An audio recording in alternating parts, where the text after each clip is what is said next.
Des sit-ins désormais quotidiens. À Rangoon, ces manifestants sont bien décidés à faire durer le mouvement de désobéissance civile.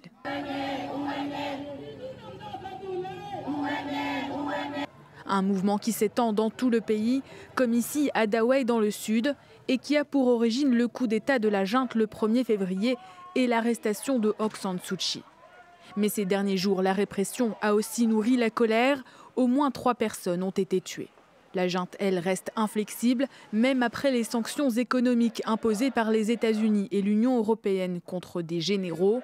Ce mercredi matin, des manifestants se sont encore rassemblés devant l'ambassade de l'Indonésie et ont obtenu gain de cause. Le chef de la diplomatie indonésienne a finalement annulé une visite en Birmanie. En considérant les récents événements dans le pays et en accord avec les autres pays de l'ASEAN, ce n'est pas le moment idéal pour effectuer cette visite.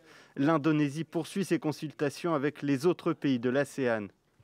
La communauté des pays d'Asie du Sud-Est, dont fait partie la Birmanie, a demandé à ce qu'une sortie de crise politique soit trouvée rapidement. La junte a, elle, imposé un état d'urgence d'au moins 1 an et aucune date pour les élections n'a été communiquée. La grande puissance asiatique, la Chine, n'a pas pris position. Pékin est le premier fournisseur d'armes de la Birmanie.